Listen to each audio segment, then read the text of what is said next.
야곱이 브엘세바에서 떠나 하란으로 향하여 가더니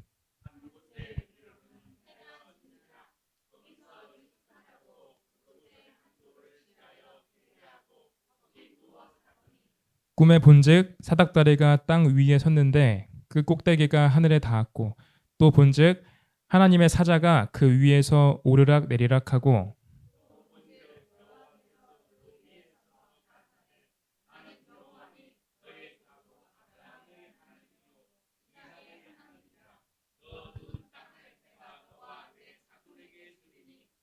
내 자손이 땅의 티끌같이 되어서 동서남북에 편만할지며 땅의 모든 족속이 너와 내 자손을 인하여 복을 얻으리라.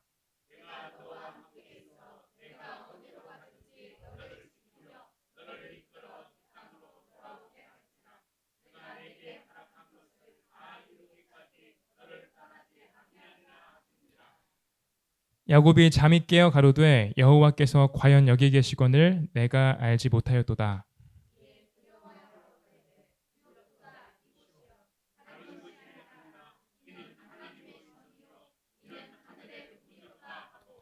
야곱이 아침에 일찍이 일어나 베개하였던 돌을 가져 기둥으로 세우고 그 위에 기름을 붓고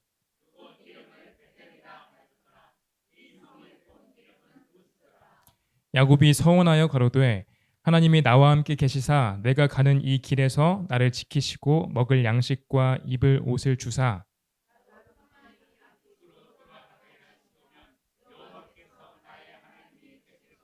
다 같이 내가 기둥으로 세운 이 돌이 하나님의 전이 될 것이요 하나님께서 내게 주신 모든 것에서 10분 1을 내가 반드시 하나님께 드리겠나이다 하였더라. 아멘. 할렐루야. 오늘도 이렇게 오직 예수 5번째 길이신 예수로는 4번째 시간 같이 맞이하게 되었습니다. 계속 같은 본문 말씀을 우리가 보고 있습니다. 창세기 28장 10절로 22절 말씀, 야곱이 환상을 보는 장면이었죠. 네, 그 장면을 계속 반복해서 보고 있는데요. 지난 시간까지 봤던 내용에 이어서 계속해서 보도록 하시겠습니다. 지난 시간에 우리가 사닥다리 역할도 봤었고 또 사닥다리신 예수의 역할도 이어서 쭉 봤었습니다. 그 베델에 세워졌던 사닥다리가 있었죠. 여기 사닥다리가 있는데 이 사닥다리 역할을 지난 시간에 총 몇 가지로 나눠서 설명드렸죠? 네, 3가지로 설명을 드렸었습니다. 첫 번째, 야곱이 하나님을 보게 했다는 것이었습니다. 그 두 번째는 뭐였죠? 네, 하나님을 야곱에게로 가져왔다. 세 번째는요? 네, 사닥다리로 인해서 이 땅에 하나님의 집이 세워진 것이었습니다. 그렇다면 지난 시간에 배웠던 대로 사닥다리의 실제이신 예수 그리스도의 역할은 총 몇 가지라고 제가 말씀드렸었죠? 동일하게 3가지라고 제가 말씀드렸습니다. 근데 3가지라고 말씀은 드렸는데요. 막상 지난 시간에 본 거는 2개밖에 안 봤어요. 그리고 나머지 하나는 이제 그 다음에 이어서 보기로 했죠. 오늘은 그 남은 역할, 예수 그리스도, 사닥다리이신 예수 그리스도의 역할, 나머지 하나를 함께 살펴보도록 하시겠습니다. 먼저 예수 그리스도의 역할 앞에 있던 2가지를 다시 한번 짧게 복습해 보겠습니다. 첫 번째가 뭐였죠? 네, 사람들이 하나님을 보게 했다라는 것입니다. 야곱이 사닥다리를 통해서 하나님을 보았듯이 우리도요, 우리 모든 사람들도 육체로 오신 예수 그리스도를 통해서 사람들 모두가 하나님을 똑같이 보게 됐습니다. 2번째는 뭐였죠? 네, 사람에게 하나님을 가져오는 통로가 되었다라는 것입니다. 사닥다리가 야곱한테 하나님을 가져왔죠. 마찬가지로 예수님 자신께서도요, 사람 가운데에 하나님을 가져오는 통로가 되셨습니다. 만일 우리에게 예수가 없었다면 우리는 저 하늘에 계신 하나님과 끝까지 영원히 분리된 채로, 격리된 채로 그렇게 살았어야 됐을 것입니다. 당연히 우리에게 구원이 있었을까요? 네, 구원도 없었겠죠. 당연히 우리에게 구원도 없었을 것입니다. 구원은요, 결코 사람의 힘으로는 만들어낼 수 없는 것입니다. 아무리 여러분이 똑똑하고 또 현명하고 또 누군가 능력 있고 잘생기더라도요, 사람의 힘으로는 절대 구원이라는 것을 스스로 쟁취할 수가 없습니다. 구원, 그것은요, 오직 하나님께 속한 것입니다. 근데 사실 이건 당연한 겁니다. 왜냐하면 우리를 만드신 분이 하나님이시기 때문입니다. 만약에 저도 이렇게 들고 있는 폰이 삼성 폰인데요, 이 삼성 휴대폰이 고장나면 어디로 가야 될까요? 네, 삼성 휴대폰 수리점, 삼성 서비스 센터로 가야겠죠? 너무 당연한 거죠. 근데 만약에 제가 이 삼성 휴대폰이 잘못됐는데 휴대폰을 들고 카센터에 갑니다. 정비소에 가서 이거 고쳐달라. 때렸습니다. 정상일까요? 네, 거기도 고쳐주는 것은 맞죠. 근데 단단히 잘못 찾아간 것이겠죠. 아무리 카센터 정비사가 능력 있는 사람이어도요, 아무리 그 사람이 뛰어난 사람이어도 절대 그 폰을 온전히 고쳐낼 수가 없을 것입니다. 아무리 그 사람이 애쓰고 열심히 뚝딱뚝딱 해도 결국에는 그 스마트폰도 고장나고 그 사람도 온전히 인정받을 수 없겠죠. 그러니까 스마트폰이 온전히 고쳐지지 못할 것입니다. 어떤 물건이든 간에 다 마찬가지입니다. 그 물건을 가장 잘 이해하고 고칠 수 있는 사람은요, 바로 그걸 만든 사람이에요. 사람도 마찬가지입니다. 사람을 만드신 분은 하나님이시기 때문에요, 우리는 반드시 하나님께 나아가야 됩니다. 그래서 맨 처음부터 우리 사람이란 존재는 구원이라는 걸 받기 위해서 반드시 다른 것이 아니라 하나님을 만나야 되는 존재였습니다. 하나님과 접촉해야만 하는 존재였습니다. 근데 문제가 뭐였죠? 사람이 자기가 구원을 받아야 되는 존재인 것을 모르는 경우도 있었고, 또 구원을 받아야 된다는 걸 알면서도 어떻게 구원받아야 되는지 그 답을 찾지 못하는 경우도 있었죠. 이렇게 된 이유는 사람 속에 있던 죄 때문이었습니다. 사람 속에 이미 가득 차 있던 죄 때문에요, 사람이 이미 부패하고 썩을 대로 썩어버려서 타락할 대로 타락해 보여서 그 자신의 죄로 인해 하나님을 볼 수가 없게 되었고, 의로우신 하나님 앞에 설 자격도 잃어버리게 된 것이죠. 사람에게는요, 어떻게 해도 전혀 답이 없었습니다. 조금도 답이 없었습니다. 하지만 이렇게나 답 없고 또 연약한 이 사람이라는 존재를 높으신 하나님이랑 접촉할 수 있도록 이어주신 단 하나의 통로가 생겼습니다. 그것이 뭐라고 우리가 배웠죠? 네, 바로 예수 그리스도였습니다. 예수가 없었다면 하나님이 사람에게 오실 수도 없었고, 또 사람이 하나님을 보거나 만날 수도 없었을 것입니다. 예수는요, 저 그림과 마찬가지로 하늘과 땅을 이어주는 완벽한 사닥다리가 되셔서 땅에 거하는 사람들이 능히 하나님을 보고 구원을 얻고 누릴 수 있게 하셨습니다. 만약에 누군가가 예수 없이도 사람이 구원 혹은 영생을 받을 수 있다라고 말한다, 그것은요, 너무나도 허무맹랑한 소리입니다. 그것은 마치 사람이 이렇게 뜀뛰게 하는 그 점프력 있죠. 사람이 뛰는 그 점프력으로 저 하늘 구름에 닿을 수 있다라고 말하는 것만큼이나 헛되고 허무맹랑하고 또 우매한 소리라고 할 수 있겠습니다. 성경에는 중보자라는 단어가 등장하는데요, 이 중보자라는 것이 무슨 뜻이죠? 네, 서로 떨어져 있는 두 사람을 이어주는 사람, 그리고 두 사람 사이에 일이 성사될 수 있도록 주선해주는 사람을 우리가 중재자, 중보자라고 말합니다. 그리고 성경도 이 중보자에 대해서 말합니다. 하나님과 사람을 이어주는데도 이 중보자가 있다고 말씀하십니다. 몇 개가 있다고 하셨을까요? 네, 단 하나뿐이라고 하셨어요. 하나님은 이 중보자가 셋도 아니고 둘도 아니고 오직 하나라고 말씀하십니다. 이 단 하나뿐인 하나님과 사람 사이의 중보자가 과연 누구라고 하셨습니까? 네, 역시 예수입니다.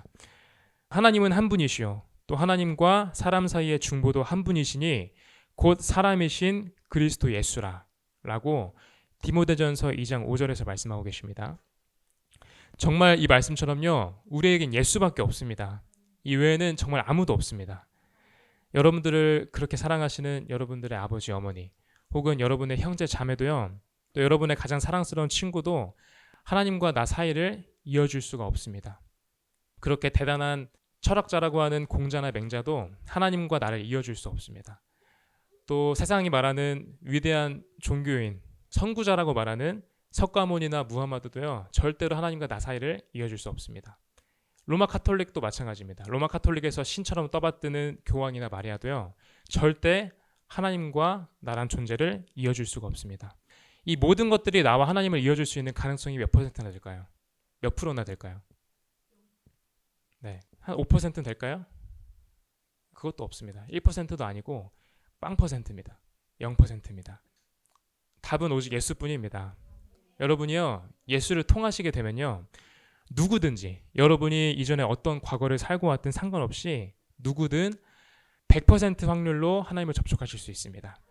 100% 확률로 예수를 통해서 구원을 얻으실 수 있는 것입니다. 그렇다면 우리가 예수를 통해서 구원을 얻는 방법이 무엇일까요? 성경에서 여러 가지로 표현이 됐습니다. 그렇지만 오늘 제가 말씀드리고 싶은 것은 우리가 구원을 얻는 방법은 예수의 이름을 부르는 것이라는 것입니다. 예수의 이름을 부르는 것이 우리가 예수를 통해서 구원받을 수 있는 방법입니다. 주의 이름을 부르는 자는 구원을 얻으리라 말씀하셨습니다. 예수 이름을 부를 때요, 우리는 주님께서 성취하신 그 모든 것들을 우리 자신에게 적용할 수 있게 됩니다. 또 예수 이름을 부를 때 성령, 그 영이신 예수님 자신께서 우리 속에 들어오십니다. 그리고 우리의 새 생명이 되시게 되는 것을 우리는 이미 체험했습니다. 그리고 예수 이름의 의미와 같이 그 예수의 이름은 우리 사람을 위한 유일한 구원의 길이 되었습니다. 예수의 이름이 무슨 뜻이죠? 네, 맞습니다. 자기 백성을 저희 죄에서 구원할 자. 또 다른 말로 하면 여호와는 구원이시다. 여호와 구원자라는 뜻을 가지고 계십니다. 그 이름처럼 예수님은 정말로 우리 사람을 위한 단 하나의 구원의 길이 되셨습니다. 그래서 하나님이신 예수 그리스도께서 우리에게 준 가장 중요하고 귀한 것이 뭘까? 만약에 여러분들한테 제가 여쭤본다면 뭐라고 답하실 수 있을까요? 예수 그리스도께서 여러분에게 주신 가장 중요한 것이 무엇입니까? 정확합니다. 예수 이름입니다. 왜냐? 오직 예수 이름 외에는 사람을 구원할 수 있는 그 어떤 이름도 없기 때문입니다. 그 어떤 길도 없기 때문입니다. 또한 오직 예수 이름 외에는 사람에게 생명이나 능력이나 평안이나 빛을 줄 수 있는 그 어떤 길도 없기 때문입니다. 이렇게 예수 이름은 우리에게 주어진 가장 뛰어나고 중요한 선물이 되었습니다. 네, 이제 드디어 사닥다리이신 예수의 마지막 역할, 나머지 세 번째 역할을 함께 알아보겠습니다. 이 세 번째 역할은 뭘까요? 눈치가 빠르신 분들은 이미 다 알아채셨을 겁니다. 집이 나와야겠죠. 지금 사닥다리랑 계속 예수님의 역할이랑 똑같이 가고 있죠. 사닥다리의 세 번째 역할과 마찬가지로 예수님의 세 번째 역할도 이 땅에 하나님의 집을 세우신 것이라고 할 수 있겠습니다. 이 땅에 하나님의 집을 세우신 것이 예수님의 마지막 세 번째 역할이셨습니다. 우리가 야곱의 이야기를요, 다시 한번 돌이켜서 보기를 원합니다. 야곱이 처음에 그 낯선 땅 베델에 진입했을 때 그의 상태가 어땠다고 말씀드렸었죠? 네, 그렇죠. 야곱이 베델에 진입했을 때 그에게 막 소망이 넘치고 힘이 넘치고, 야, 내 인생 이제 폈다 라고 생각하는 가운데 베델에 진입하지 않았습니다. 그 당시 야곱은요, 매우 외롭고 또 힘들고 지쳐있는 상태였어요. 해가 졌는데 너무 처량하게도 베개 할 것도 없어서요, 어떻게 했죠? 네, 여기 돌입니다. 돌. 이렇게 넓적한 돌을 가져다가 베개로 삼아서 그걸 의지해서 잠을 자게 되었습니다. 너무 처량한 모습이죠. 근데 여러분 생각해 보시기 바랍니다. 여러분이 평소에 이렇게 길 다니시다가요, 이런 돌을 길에서 봅니다. 이런 길을 돌에서 만나요. 그러면 여러분들은 무슨 생각을 하실까요? 야, 저거 베개 삼고 싶다. 집 가져가서 베개 해야겠다. 이런 생각 드실까요? 아니겠죠? 일단 돌을 보면서 생각하는 것 자체가 이상한 것이 될 수도 있겠죠. 아무 생각이 없거나 절대, 그러니까 어떻게 해서든 이것을 베개 삼아야지 라는 생각은 하지 않으실 것입니다. 가진 게 조금이라도 있고 쉴 곳이 조금이라도 있는 사람은요, 이런 돌 따위는 아무도 신경 쓰지 않습니다. 절대 신경 쓰지 않습니다. 야곱도 마찬가지였어요. 브엘세바에서 아버지 어머니랑 풍족하게 살 때, 그때 야곱은 우리와 마찬가지로 이런 돌을 봐도요, 우리처럼 아무런 감흥도 없었을 것입니다.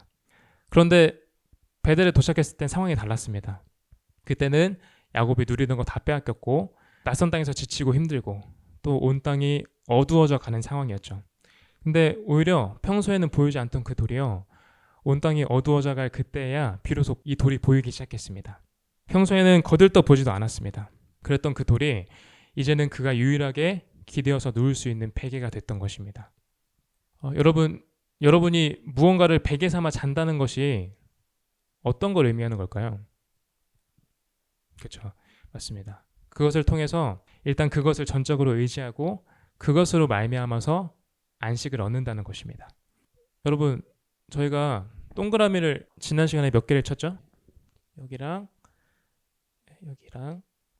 여기, 네, 사닥다리 쳤었죠. 근데 사실 더 자세히 들어가면요, 이것도 예수입니다. 이것도 하나님입니다. 이 돌은 예수님 자신을 예표하는 것이었습니다. 이 야곱의 이야기는 사실 우리 이야기입니다. 아무리 우리도 어릴 적부터 예수님에 대해서 듣고 또 많이 공부를 해봤지만요, 우리의 마음은 예수님을 향해서 마치 길가의 돌덩이를 보듯이 몸이 건조하고 딱딱했습니다. 예수님이 너무 좋은 분이시라는 것은 교회에서 한참 많이 들어서 깨닫고 있었는데요, 우리의 마음은 전혀 예수님을 원하지 않았어요. 예수님을 향해서 항상 무미하고 건조했습니다. 또 오히려 예수님과 깊은 관계 속에 있는, 예수님과 친밀한 관계 속에 있는 사람들을 손가락질 한 적도 있을지도 모릅니다. 그런 사람들 가리키면서 저 현실감을 얻는 사람들, 또 종교에 너무 빠진 사람들이라고 속으로 생각했을지도 모르겠죠. 그렇지만요, 이제 여러분들 가운데 많은 분들이 간증할 수 있는 것이 있습니다. 그것이 무엇이냐? 이것은 저도 마찬가지입니다. 저도 태어날 때부터, 어렸을 때부터 예수님에 대해서 듣고 배워왔지만 사실 저는 예수가 누군지 잘 몰랐고 관심도 딱히 없었어요. 그런데 우리가 다 간증할 수 있는 것은 내가 당연하게 누리고 있던 것을 다 잃고 또 낯선 데서 외롭고 지쳐있을 때, 또 내 인생이 어두워졌을 때, 또 내 힘으로 할 수 있는 것이 아무것도 없게 됐을 때, 그때서야 비로소 내가 예수를 만났다라고 하는 간증입니다. 우리가 보게 되는 것은요, 사람이 아직 힘이 있고 또 미래도 창창하고 자기만의 꿈에 부풀어 있을 때는요, 절대 그 사람의 눈에는 예수가 들어오질 않습니다. 그리고 그걸 누구도 잘 아실까요? 네, 하나님, 예수님 자신도 그것을 너무 잘 알고 계세요.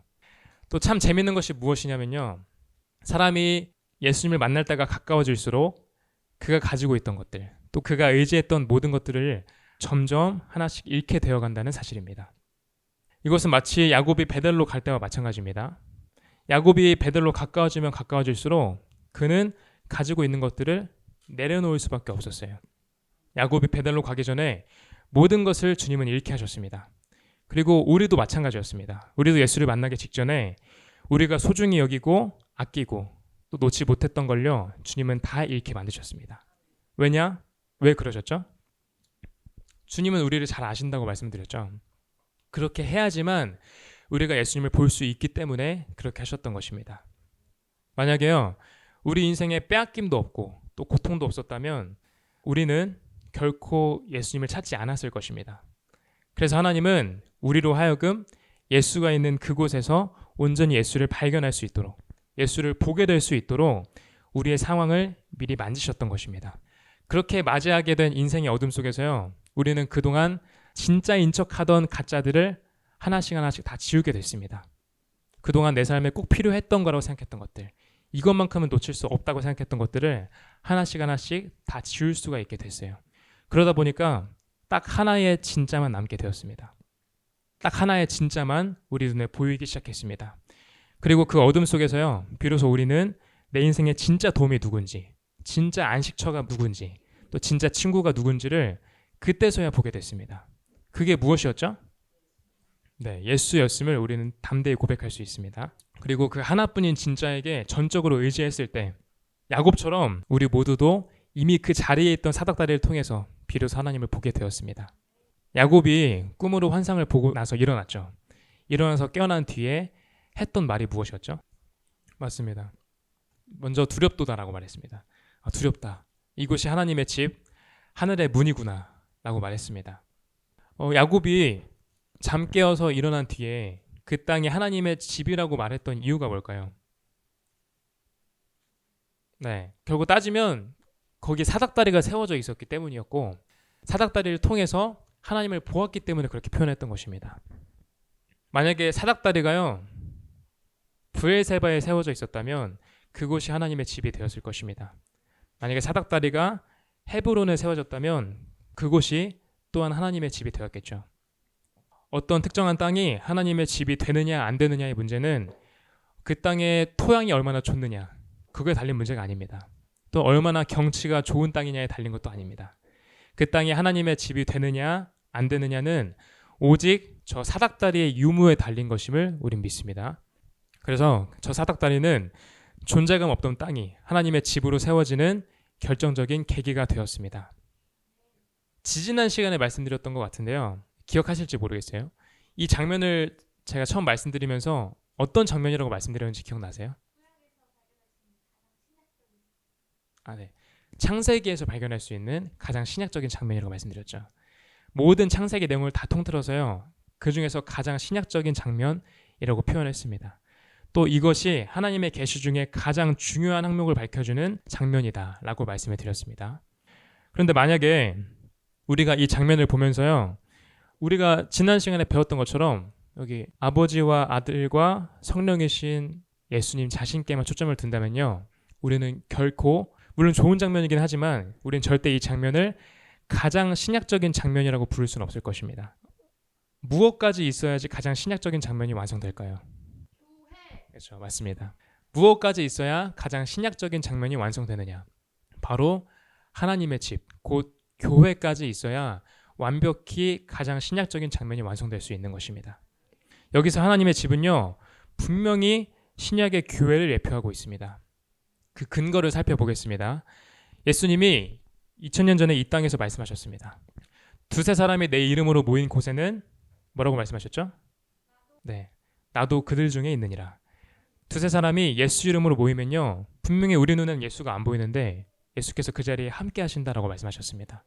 그곳에 예수님께서 함께 하시고 그곳을 예수님의 집 삼으리라고 말씀하셨던 것입니다. 성도들이 예수 이름으로 모인 모든 교회 가운데에 항상 함께 하리라고 선포하셨던 것입니다. 사도 바울도 이에 대해서 확실히 선포했습니다. 사도 바울도요, 고린도 교회 성도들을 향해서 이렇게 말했습니다. 고린도전서 3장 9절 말씀인데요. 너희는 하나님의 밭이요 또 하나님의 집이니라 라고 말씀했습니다. 이렇게 우리는 분명히 봤습니다. 신약시대의 교회는 분명히 하나님이 거하시고 함께 하시는 집이구나. 곧 사닥다리이신 예수님께서는요, 그분 자신을 통해서 우리가 하나님과 연결된 교회가 되게 하셨던 것입니다. 우리가 하나님의 거룩한 집이 되도록 세우셨던 것입니다.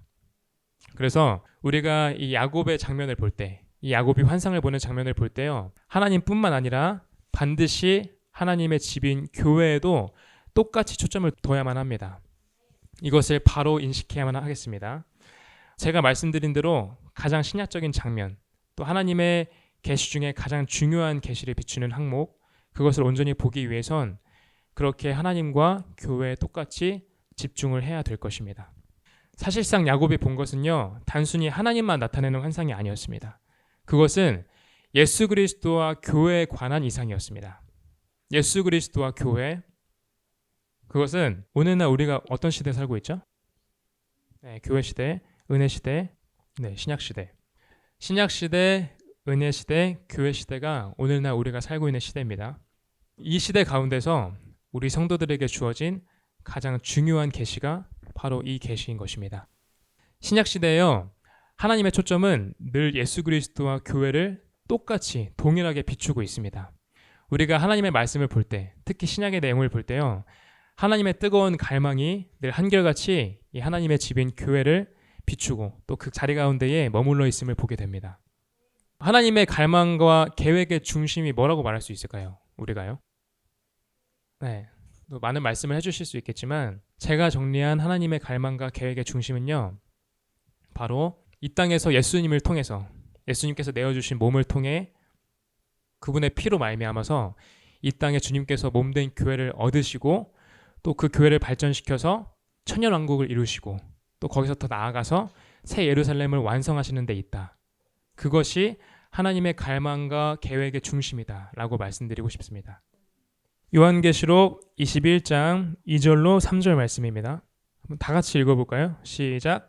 또 내가 봄에 거룩한 성 새 예루살렘이 하나님께로부터 하늘에서 내려오니 그 예비한 것이 신부가 남편을 위하여 단장한 것 같더라. 내가 들으니 보좌에서 큰 음성이 나서 가로되 보라, 하나님의 장막이 사람들과 함께 있음에 하나님이 저희와 함께 거하시리니 저희는 하나님의 백성이 되고 하나님은 친히 저희와 함께 계셔서. 아멘. 네, 이 내용을 한번 주의 깊게 살펴보시기 바랍니다. 여기서 뭐가 내려오죠? 네, 거룩한 성 새 예루살렘이 내려옵니다. 근데 그것이 어떻게 보였다고 사도 요한이 말하고 있습니까? 맞습니다. 신부가 남편을 위해서 단장한 것처럼 보였다라고 요한은 증언하고 있습니다. 또한 3절 말씀을 보시면 그 내려온 성이 하나님의 집, 장막이라고 말씀하십니다. 우리가 분명히 알아야 될 것이 있습니다. 우리가 새 예루살렘 성에 대해서 말할 때 그것이 결코 생명이 없는 그냥 단지 물질로만 구성된 성으로서 우리가 표현하고 말하면 안 된다는 것입니다. 새 예루살렘은요, 살아 있습니다. 그 성은 살아 있어서 예수를 위해 단장한 예수님 자신의 살아있는 신부가 될 것입니다. 또한 살아서 하나님의 집이 될 것입니다. 살아있는 하나님의 집이 된다는 말씀입니다. 그리고 이 새 예루살렘은요, 예수의 피로 세워진 오늘날 교회의 완성체라고 할 수 있겠습니다. 쉽게 말해서 새 예루살렘이 예수님의 신부라면 오늘날 교회는 뭘까요? 맞습니다. 새 예루살렘이 예수님의 신부라면요, 오늘날 교회는 예수님의 약혼녀, 예비 신부라고 할 수 있겠습니다. 그렇다면 오늘날 교회를 바라보시는 예수님의 시선과 마음이 어떨까요? 네, 너무나도 사랑스럽겠죠? 약혼녀를 대하는 예비 신랑처럼 아주 뜨겁고 또 기대와 사랑이 넘칠 것입니다. 우리 예수님의 가장 뜨겁고 큰 갈망은 결코 교회 없이는 이루어질 수 없습니다. 그런데 우리가 뭐라고 감히 교회를 제쳐두고 예수의 뜻을 논할 수가 있겠습니까? 그래서 오늘날에 우리가 깨어있는 그리스도인이라면 우리는 주의해야 될 것이 있습니다. 그것은 교회 없이 예수 그리스도만 강조해서도 안 되고 또 예수 그리스도 없이 교회만 강조해서도 안 된다는 것입니다. 만약에 어떤 성도가 영적으로 깨어있는지 아닌지를 확인하기 위해서는요, 과연 그 사람이 예수 그리스도와 교회를 똑같이 강조하고 중요하게 여기고 있는지 그것을 보시면 됩니다. 만약에 교회 없이 예수 그리스도만 강조한다. 그러면 그 사람은 어떻게 될까요? 어떤 모습일까요? 네, 그 사람은요, 분명히 입으로는 예수를 말할 것입니다. 예수 안에만 구원이 있다고 선포할 것입니다. 그리고 예수를 믿는다고 스스로 자백하고 스스로 증거할 것입니다. 하지만 그 사람은 결코 교회 생활을 중요하게 여기지 않습니다. 어떻게 하면 내가 교회의 한 지체로서 몸된 교회에 덕을 끼칠 수 있을까? 혹은 어떻게 하면 예수께서 원하시는 모습의 교회를 우리가 이뤄낼 수 있을까? 그것을 고민하지 않습니다. 그 사람은 분명히 예수를 알고 또 믿는다고 말을 하지만요, 정작 예수님의 몸된 교회를 위해서는 절대 헌신하지 않습니다. 입과 몸이 따로 노는 것입니다. 우리가 누군가를 사랑할 때 그 사람의 머리만 사랑합니까? 그 사람의 모든 몸을 다 사랑하겠죠. 만약에 우리가 그 사람의 얼굴을 보면서 사랑한다고 말하다가 그 사람의 몸이 잘려나가거나 크게 다쳤는데 상관없다, 나는 얼굴을 좋아했다 라고 말한다면 정상적인 사람이 아니겠죠.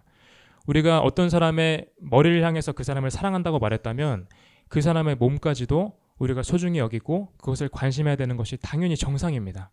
이것은 우리의 상식입니다. 그리고 이 상식은 그리스도의 몸된 교회에도 똑같이 적용되어야 할 것입니다. 그리고 그런 사람은 교회보다 자기의 개인적인 일이 훨씬 더 중요합니다. 이것은 제가 지어낸 표현이 아닙니다. 빌립보서 2장 20절로 21절에 이런 표현이 등장합니다. 여기서 바울이 말하는데요, 디모데에 대해서 말을 하면서 디모데처럼 뜻을 같이 해서 너희 교회의 사정을 진실히 생각할 자가 그 밖에는 내게 없다. 저희가 다 자기의 일을 구하고 그리스도의 예수의 일을 구하지 않는다 라고 말하고 있습니다. 다시 정리해서 말씀드리자면요, 너희 모든 교회 형편을 진실하게 생각해주고 돌볼 자가 바울에게 누구밖에 없었다는 거죠? 디모데 말고는 없었다는 것입니다. 모든 사람이 다 자기 자신의 일에만 몰두하고 그리스도의 예수의 일에는 전혀 관심이 없었다라는 것을 우리는 알 수 있습니다. 그리고 또한 여기서 알 수 있는 게 뭐냐면요, 그리스도 예수의 일, 그것이 무엇인지를 우리는 볼 수 있습니다. 뭘까요? 맞습니다. 정확합니다. 그리스도 예수의 일이란 교회의 형편을 진실히 생각하고 돌보는 것을 포함하고 있구나. 이것을 우리는 이 구절을 통해서 확실히 확인할 수가 있습니다. 바울은 그 당시에 많은 성도들을 알고 있었습니다. 하지만요, 자기 일보다 교회를 관심하는 성도는 오직 디모데 한 사람밖에 알지 못했습니다.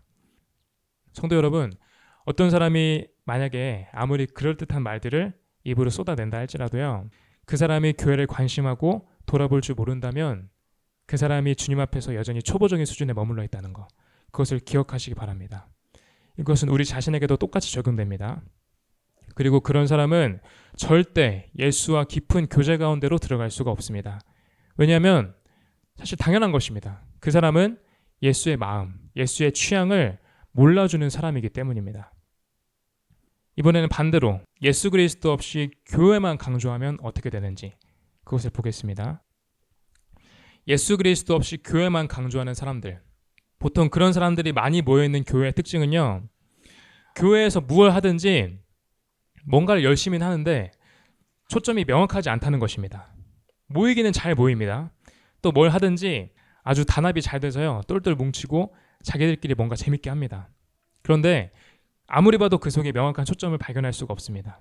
그냥 다들 그렇게 하니까, 다른 교회에서도 하니까 하는 거고, 재밌어 보이니까 하는 거고, 그냥 있어 보이니까 그렇게 하는 경우가 있습니다.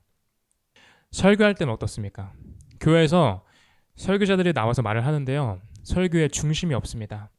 이것은 말을 잘하고 못하고를 떠난 이야기입니다. 설교자의 입술을 통해서 아주 그럴듯하게 들리는 신학 용어들, 또 철학 용어들, 또 외국어, 라틴어, 헬라어, 히브리어까지 다 나옵니다. 또 어떤 분들은 어제 봤던 영화나 또 예능 이야기, 또 교양 프로그램에서 봤던 내용들을 아주 재밌게 덧붙여서 설교하기도 하시죠. 하지만 아무리 들어도 그 속에서 생명이 느껴지지가 않습니다. 왜일까요? 연구도 많이 했고 도덕적으로 흠도 없는 설교인데, 네, 이것은 초점의 문제입니다. 초점이 예수로부터 벗어났기 때문입니다. 초점이 예수를 떠나는 순간부터요, 아무리 그 사람이 말을 잘해도, 그럴듯하게 말을 한다 할지라도요, 그 즉시 그 설교는 생명을 잃게 됩니다. 그래서 우리는 예수를 말해야만 되는 것입니다. 교회 행정에 있어서는 어떨까요? 목사님이나 장로님이나 또 권사님, 집사님들끼리 모여서 열심히 회의를 하고 무언가 결정해서 추진을 합니다. 그런데 자세히 들여다보시면요, 그 행정의 방식, 그 행정 방식이 세상의 일반 회사가 굴러가는 방식이랑 별반 다를 바가 없습니다. 다들 뭔가 열심히 말을 하는데요, 다들 자기 눈에 보기에 좋은 것들을 말하고 주장합니다. 그냥 내 생각을 말합니다. 그리고 그 가운데 아무도 예수의 뜻이 무엇인지를 진지하게 궁금해하는 사람이 없습니다. 아무도 진지하게 기도하면서 예수의 뜻을 말하려고 힘쓰는 사람이 없습니다. 그냥 내가 살아오면서 내가 느낀 대로, 내가 인생을 살면서 세상에서 배운 대로 말하고 주장하는 것이 습관이 되어 있는 것입니다. 그렇기 때문에요, 교회에서 무언가 아주 대단해 보이고 특별해 보이는 사업들이 막 추진이 됩니다. 막 진행이 됩니다. 하지만 정작 그 속에 예수가 진정 원하시는 열매는 하나도 맺혀지지가 않습니다. 이외에 봉사든지 또 교제든지 전도이든지 교육이든지 어떤 것이든 다 마찬가지입니다. 결국에 예수 그리스도를 놓치고 교회만 강조하면 어떻게 되는가?